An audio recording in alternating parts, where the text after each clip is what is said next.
There are many people who hold the belief that cheat rows are dangerous, and they will come to my comment section or the comment section of other strong men and exclaim that what they're doing and suggesting is dangerous and it's going to get people hurt. Therefore, it's an irresponsible move. So today, folks, I want to support my case as to why the cheat row is actually not dangerous, but in fact safe. I'll be providing logical arguments to explain why this is the case. Because a lot of guys are just going to come to my comment section and say it's dangerous because using bad form without actually realizing what causes injury. So let's begin this discussion by first talking about the bench press. When we discuss injury, you have to look at what causes it, right? In a bench, it's very simple. If you do not retract the scapula and you use too wide of a grip and you flare out your elbows, you are going to internally rotate your shoulders. You're not going to be loose. You're going to have an unstable platform, and therefore you will eventually get hurt over time. You're either going to strain an AC joint, a pec, something like that. This is something we could physically measure in the bench, right? But you see, when you try to apply that philosophy to the cheat row, it doesn't really apply, okay? For instance, if I adjust grip width, does this affect the safety of the lift in any way? Does it cause internal rotation, which leads to rotator cuff issues? No, because a row is not a bench. So if I use a narrow grip, that is not going to cause stress on my shoulders if I'm doing a row in this position, right? If I do a semi-snatch grip, that is not going to cause strain. If I do a snatch grip, again, there's not going to be any issues with my shoulders. So it has nothing to do with grip width, in other words. Okay, so what about the rowing technique itself?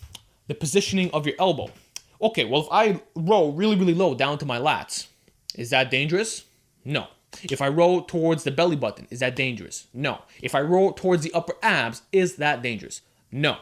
We can make the argument that some of these positions are less effective than others for generating force, okay? But in terms of the safety of these practices, there is no danger involved. So in other words, with the cheat row, where you bring the bar does not affect injury rates, and how wide you grab the bar does not affect injuries. So what are we left with? What could possibly lead to injury? Well, there's pretty much one culprit left, which is the lower back. This is how you are going to get hurt. But let me ask you the following question. What exactly causes the lower back to get strained? Answer that for me. I'll give you 3 seconds to think about it. 1, 2, 3. That's right. It's rounding. It's rounding your lower back that causes injury. But guess what? Here's what a lot of these guys don't tell you about cheat rows.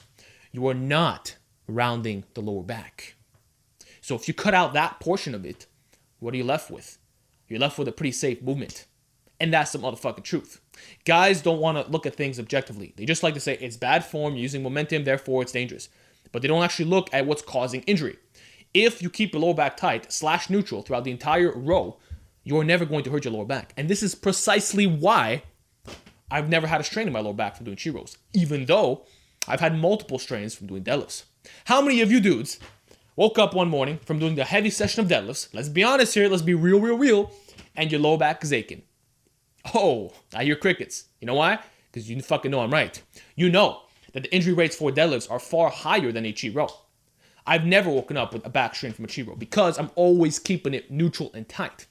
And you see, that's what guys don't tell you. You can round the upper back in a cheat row. You don't even have to round it at all if you want to be perfectly honest with you. You could just raise the torso and use a bit of momentum. So you can keep everything neutral. So all you're doing essentially in a cheat row is using body English, total body explosiveness, kind of like a power clean. Now I'm going to ask you another question. Is a power clean dangerous? Does the power clean not work your back? I mean, your traps. Let's be honest here, right? No one really talks about the injury rates in power cleans, even though you're explosive as hell. You're pulling the weight very fast off the floor. You're going into that clean position, you know. It's pretty much the same thing as a cheat row, if you ask me. Now, guys are going to get hurt doing that exercise if they start rounding lower back like crazy. But if you don't round the lower back, where are the injuries going to come in? Guys like to say, oh, momentum. Okay, what about momentum is going to cause injury? Somebody explain that to me. By your definition, a push press should be dangerous because you're using leg drive to get the weight up. So explain to me how momentum is going to cause you to fuck up your back. If you have momentum, aka using power from your legs and raising your torso, how is that going to get you injured if the lower back remains tight? If the lower back remains neutral? Somebody explain that shit to me. And you can't. The truth is that you fucking can't. Because you're using the whole body as one unit. And it's not going to lead to injury. Another thing that people have to understand is that when you actually raise your torso, you create a smaller moment arm. Oh yeah, that's right. This is precisely why rack pulls on the higher pin heights are safer than deadlifts off the floor. When you do a deadlift, you're going to be in about this position right here. And when you do a chi row, you're going to start about here and your body's going to raise a little bit. Well, guess what? This raising action keeps your lower back safer. That's why the Yates row is the best row for guys who have lower back issues. That's why the T-bar chi row, where you're standing very upright, is extremely lower back friendly. So there's nothing dangerous about it. And guess what? If you're doing a cheat row in this deadlifting position or the pen lay rowing position, you know what's going to happen, folks? You are going to turn the exercise into a pen lay row hybrid. That's what's going to happen because your arms are going to hit the floor, and guess what? When it hits the floor, it deloads the lower back.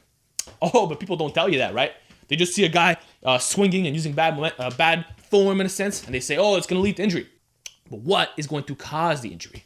How am I going to screw up my lower back if it's tight the whole time, if I'm not rounding it in any way, and if the weight is being deloaded at the bottom, if I'm rowing this position? It's not going to happen. You're not going to get hurt. And if I'm rowing in the higher positions, which is what happens when you do a chi row, your body raises because you're trying to use maximum leg drive. Well, that's even safer because now you're put in a position where there's a smaller moment arm. So explain to me where the injuries are going to come out. Explain it to me. Because last I checked, you guys don't have an argument. You're just speculating bullshit. That's what it is. And another point that I want to raise is the fact that people who get hurt are typically novices, okay, who've never used proper form in their entire lives. They don't know the proper way to do a chi row, okay? Because I'm going to tell you something, right? I only started doing chi rows in 2016. I mean, I did them before, but it wasn't to the extent that I do them now. Like now, I'm pretty much exclusively chi rows, and if I feel like doing strict, I'll do a seal row or a machine row, something like that, you know? So I've been doing exclusively chi rows since 2016, right?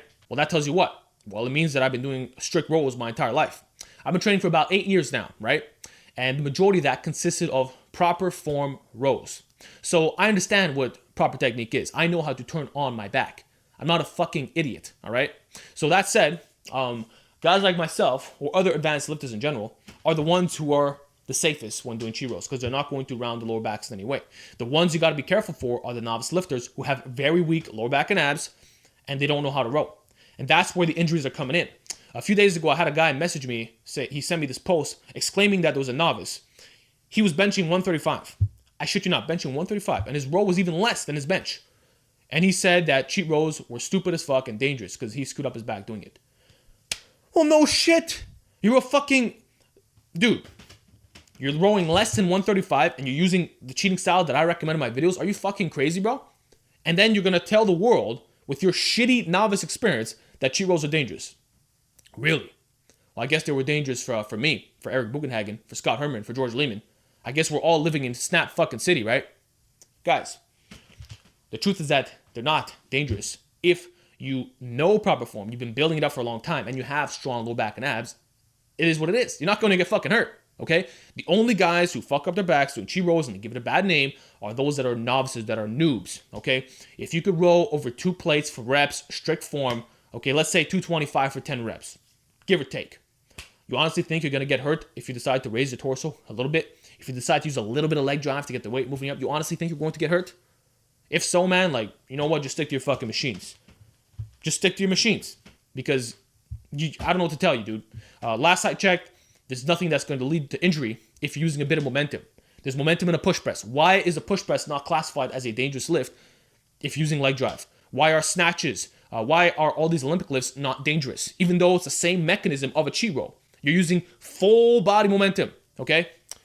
And then one final point that I'd like to raise is the fact that chi rows will overload your midsection, will overload your core. And this is especially true if you're doing unilateral work. So if you're using one-arm dumbbell rows, for instance, your obliques are going to have to work extra hard. And obliques are of utmost importance in staying injury-free. Now, so many guys don't train their obliques. And that's why they're fucking up their lower backs. They believe that it's going to make them look really wide. Which, yes, you will get thicker in your midsection. That is going to happen. I have thick as fuck obliques, right? So they don't train the obliques. They just do bodyweight crunches and hanging leg raises, and they think that's going to take care of their fucking abs. I'm sorry, bro. It's not going to work like that. So unilateral rows will actually keep your back safer. So whenever I do a Meadows row, a one-arm T-bar row, a dumbbell row with like over 300 pounds, guess what? I feel better the next day. My lower back feels better because now I'm working the obliques, which is a great thing that prevents injury.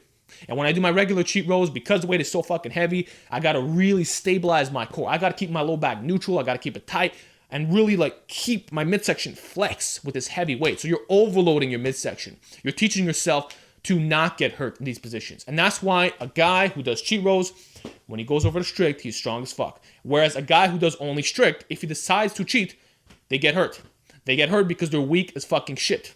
They're weak as shit. They don't have strong midsections. So those are all of my arguments that support the cheat row. I don't think they're dangerous at all if you've been working up to it for long enough. Now, if you're a novice lifter, don't be doing fucking cheat rows. Don't be giving it a bad name. Your experience is not the correct experience, okay? That's like saying, oh, I'm a novice lifter.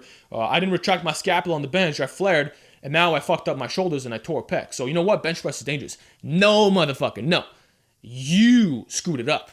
All right, so don't tell me that cheat rows are dangerous when you don't have any logical facts to deal with the information. I'm giving you the logic here. I'm giving you the arguments. And I challenge anyone to debate against the points that I made.